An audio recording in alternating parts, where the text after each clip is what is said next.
muito importante, né, para os irmãos, né, que estão saindo, né, do sistema religioso. Eu mesmo já fui parado na rua e questionado a respeito desse assunto, porque nós fomos acostumados, né, na igreja, né, de ser assim, pressionado, né, psicologicamente, colocam muito medo na gente. Então, quando a gente sai, então eles começam a fazer aquelas perguntas, né, que nos faz pressão. Por exemplo, me pararam na rua e já me perguntaram: e como que fica a ceia? Por exemplo, se alguém perguntar, né, como que fica a ceia? Agora, você não vai mais cear? Se você não participa da ceia, você está fora do corpo de Cristo, né? Você está fora da comunhão, você está fora, você não tem mais parte com Ele. Então, as ameaças são grandes. Então nós vamos entender hoje o que é a ceia. Os irmãos já viram várias vezes eu dizer em cima dos púlpitos que a ceia que nós, né, que é feita hoje aí, ela não é a mesma daquela época dos apóstolos. E nem tampouco era a que o nosso Salvador fazia. Porque o que ele fazia era a celebração da Páscoa, né, que no original lá é o Pêssar. Era feito uma vez por ano. A ceia que os apóstolos faziam era toda semana. Então era feito uma vez por semana. E era uma festa. Não era uma celebração, não era um ritual como é feito nas igrejas. É totalmente diferente. Era um jantar, né? E era especificamente uma festa chamada Festa Ágape. Observe bem. Ágape significa amor, é uma palavra grega que significa amor. Então o objetivo dessa festa era trazer alimento para que todos, tanto ricos como pobres, pudessem comer juntos, né, participar de um mesmo jantar. Então esse era o objetivo. E tem um versículo na Bíblia que eu gostaria de ler, de Judas, a epístola de Judas, no versículo 12. Judas não tem capítulo, né? É só versículo, tem um capítulo só. Então, Judas, versículo 12.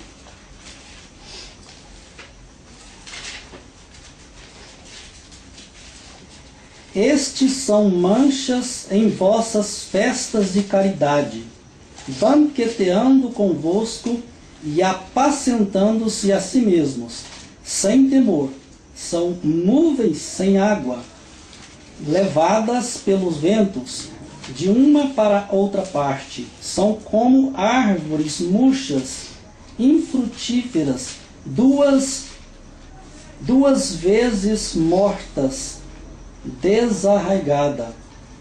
Então, veja bem que Judas está falando aqui acerca de uma festa, né, que as pessoas que estavam lá participando desta festa de forma indigna. E como que chamava essa festa? Está escrito aí: vossas festas de caridade. Caridade e amor. O nome original que se dá aqui é ágape. Né?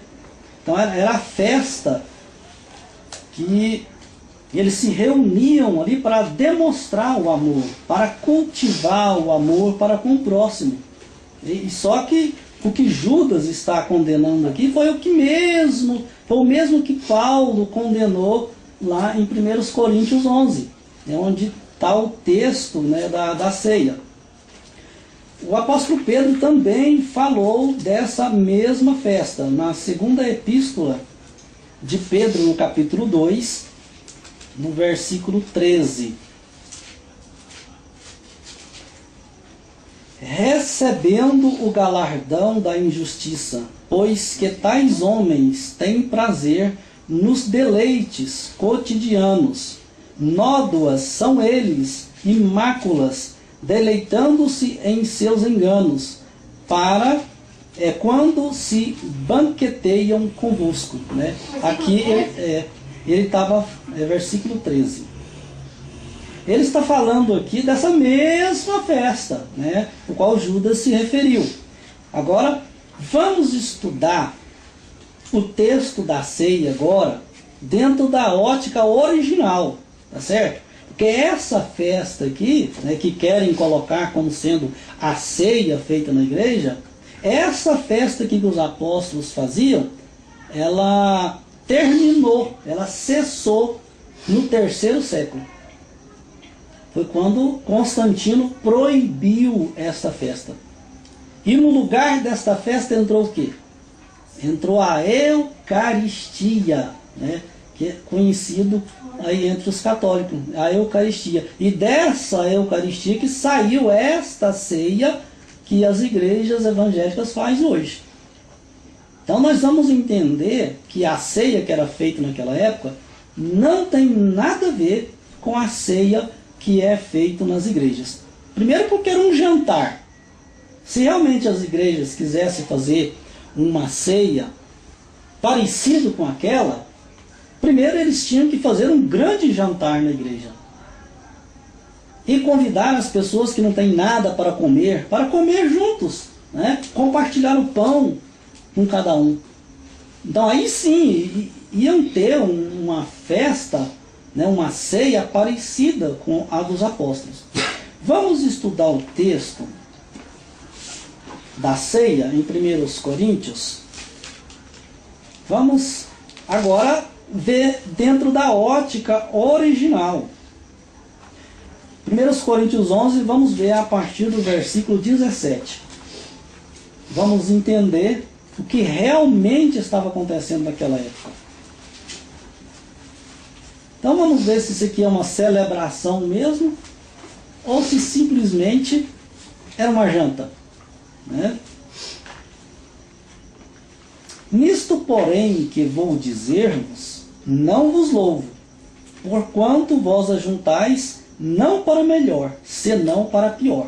Né? Paulo está dizendo, olha, quando vocês se reúnem, se congregam, né? Vocês se reúnem não é para melhor, mas sim para pior, porque o objetivo daquela reunião não estava sendo cumprido. Porque o objetivo ali era comunhão, o objetivo ali era o partir do pão, mas isso não estava acontecendo naquelas reuniões.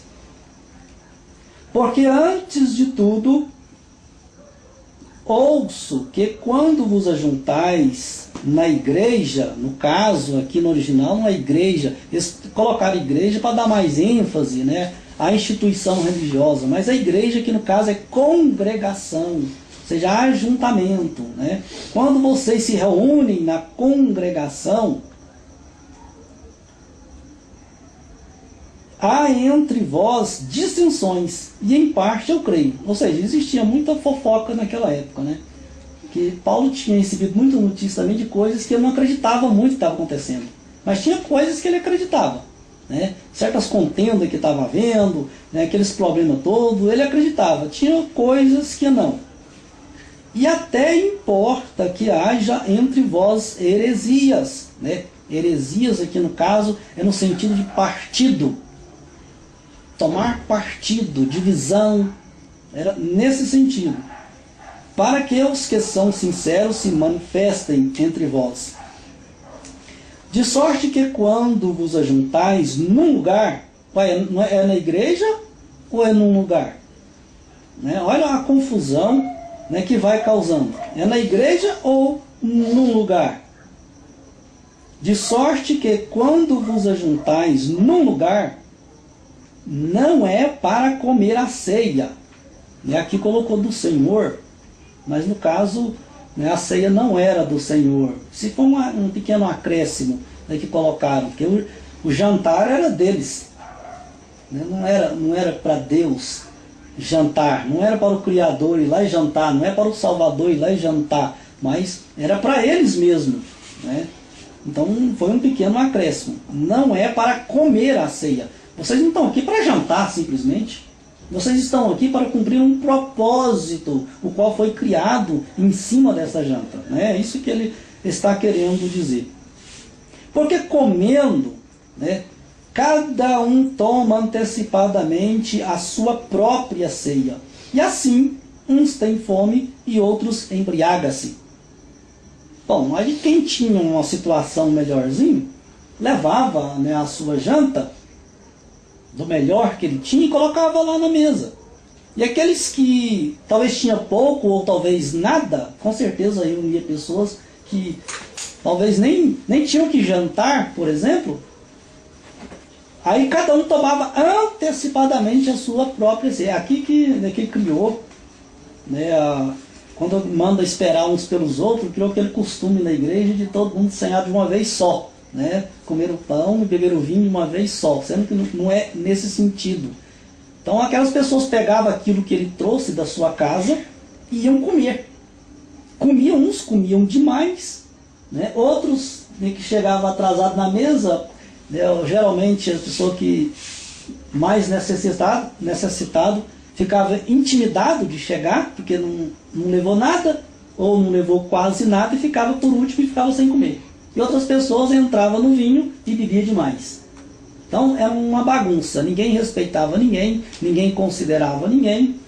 É isso que estava acontecendo na igreja de Corinto. Era desordem total nas reuniões que eles faziam. Então veja bem, aqui não se trata de uma celebração religiosa. Aqui se trata de uma reunião para jantar juntos, para comer juntos. Né? Veja bem, aí que Paulo começa a repreender que esta ceia não estava resolvendo nada, não estava adiantando absolutamente nada. Não tendes porventura casa para comer ou para beber? Ou desprezais, né, a igreja de Deus e envergonhais os que nada têm? Está vendo? Vocês estão passando vergonha aqueles que não têm nada, não trouxe nada para comer. Vocês avançam na mesa, comem tudo o que trouxe, e o objetivo desta reunião aqui é dividir o pão para quem não tem, para cultivar essa prática, e vocês deixam aqueles que não trouxe nada, não tinham que trazer, com vergonha. Então era isso que estava acontecendo. Veja bem que não aponta nada para a celebração que é feita hoje. Era realmente uma janta, uma festa semanal que eles faziam.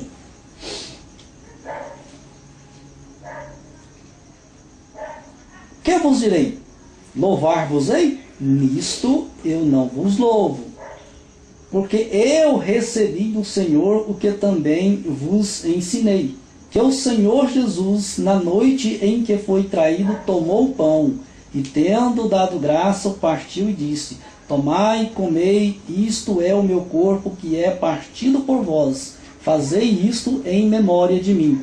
Semelhantemente, né, vamos aqui meditar o versículo 24. Né, parece realmente ser uma liturgia, parece realmente ser um ritual. Paulo ele não viu, ou não sabemos se ele recebeu informação direta, né, do Senhor, como ele fez lá com seus discípulos, né, que também fez um jantar, né, na verdade era um jantar também. E você vai ver aqui nesses dois versículos que era um jantar, explicitamente. Mas provavelmente aqui ele deve ter recebido todas as informações de Lucas, né, que era, né, o seu companheiro. Né? Lucas, ele escreveu o Evangelho, escreveu o livro de Atos, e ele conhecia muito bem a história, como aconteceu. Então, provavelmente, Paulo aqui recebeu essa informação dele. Olha só, o versículo 24, então, diz que ele tomou o pão e depois, o versículo 25 diz: semelhantemente também depois de cear. Olha só, depois que eles cearam. O que é ceia? É um jantar. É um jantar noturno, né? Depois disso, eles tinham comido, eles comeram, né, se fartaram ali, depois de terem comido, jantou, aí então ele tomou o cálice, dizendo: este cálice é o novo testamento no meu sangue, e fazei isto todas as vezes que beberdes em memória de mim. Mesmo aquilo que Jesus fez ali, né, celebrando a Páscoa, né, com seus discípulos, não se trata, né, de algo literal ali, ele pegar o pão e quando ele disse que esse aqui é o meu corpo, aquilo não se tornou o corpo dele, continuava sendo pão. O vinho não se tornou o sangue dele, né, conforme, né, os católicos gostam de dizer, de afirmar que o pão e o vinho ali é transformado ali no corpo e no sangue do Salvador. Nada a ver, algo simbólico, totalmente simbólico aquela janta, aquela comida. Da mesma forma que os apóstolos faziam. Paulo está pegando algo que Jesus fez lá com os seus discípulos para comparar, né, com o que eles deviam fazer naquela festa ágape. E agora isso não vai ser nunca explicado na igreja, nas denominações, porque vai desmontar uma grande estrutura. Muitas coisas vão continuar sendo camufladas, né? Muitas mentiras vão continuar sendo estimuladas nas denominações. E eles não querem que o povo fique sabendo disso. Por que não? Imagine, fica mais fácil você prender uma pessoa numa denominação metendo medo nele, colocando medo. E agora você não vai mais cear. Como você vai fazer? Você não pode ficar sem a ceia. Ora, se você partir o seu pão com o seu próximo, ou fazer uma comida e convidar quem nada tem para comer e jantar com você, ou que seja almoçar com você, você está cumprindo o propósito da ceia. Esse era o propósito. Estão entendendo? Que hoje se leva mais pelo lado ritualístico do que o lado prático. Pode perguntar. Então não tem nada a ver a ceia, porque primeiro a gente não tá comendo nada com pessoas que necessitam. Só com aqueles que são batizados. E eles ainda fazem mais errado, porque a ceia é só para quem já é batizado. E não tem nada a ver isso que não necessita, mas que necessita e que não são batizados. A ceia ali na denominação é também simbólica, só porque não cumpre, né, com o propósito, o simbolismo que é, né, o que eles fazem ali. Porque quantas pessoas passam necessidade e não é atendida? Quantas indiferenças há no meio da congregação? Ninguém está nem aí um para os outros. Então o propósito não é o simbolismo. O propósito é a prática, né? Esse que é o objetivo, é você praticar, não o ritual, não o simbolismo, e sim aquilo, né, que representa, você pega e pratica aquilo.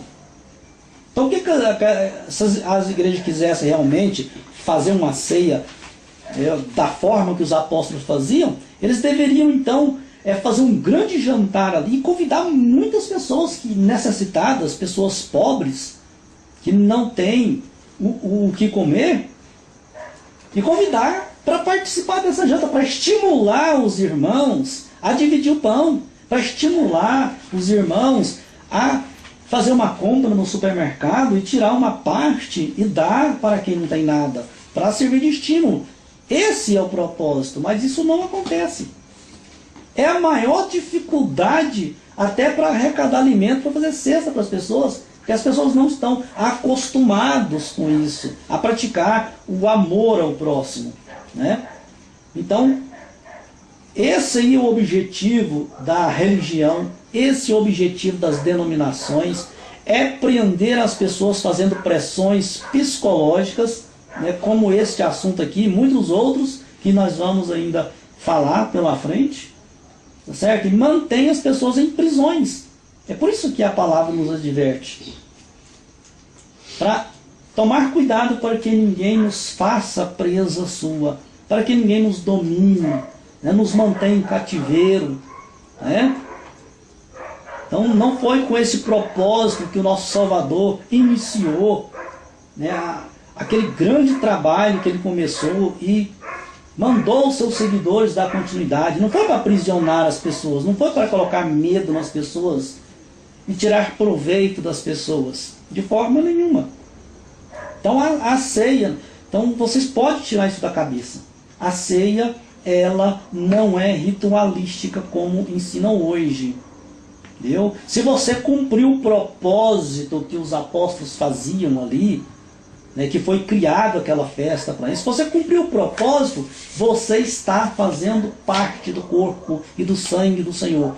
Você está participando quando você reparte com alguém, quando você mantém comunhão com as pessoas, você está cumprindo com esse propósito. Então o importante, por exemplo, não era as pessoas matar um novilho naquela época, um cordeiro, e oferecer em holocausto. O que o Criador agradava não era daquilo, mas sim da obediência. Melhor seria se as pessoas obedecessem do que fazer sacrifício, conforme diz a palavra. Melhor é você cumprir o propósito do que fazer símbolos ritualísticos. É muito melhor. Isso agrada o nosso Criador. Quando a palavra que diz, por exemplo, que por causa disso há muitos entre vós fracos e doentes e muitos que dormem, aí eles pegam e colocam como se as pessoas estivessem em pecado, né, e participam daquele ritual ali em pecado. Por isso tem muitas pessoas que estão ficando fracos. Só que aqui está falando fisicamente, não espiritual, é fisicamente. Por isso que tem muitas pessoas que estão fracos, não se alimentam, não comem. Vocês estão deixando pessoas passar fome em vosso meio. Por isso que há muito entre vós fracos e doentes, porque se a pessoa não alimentar bem, fica doente. Tá? É nesse sentido. Entendeu? Então as pessoas já estavam perdendo aquela essência que começou, né, os seguidores começou tendo tudo em comum. Ninguém dizia que o que era seu próprio. Ninguém fazia isso. Todo mundo tinha tudo em comum. O que é meu, eu reparto com o próximo. Só que aos poucos eles foram perdendo essa essência. E chegou ao ponto que chegou aqui em 1 Coríntios capítulo 11, versículo 17. Estava uma vergonha.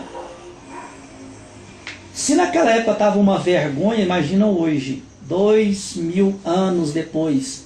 Hoje está muito mais do que uma vergonha.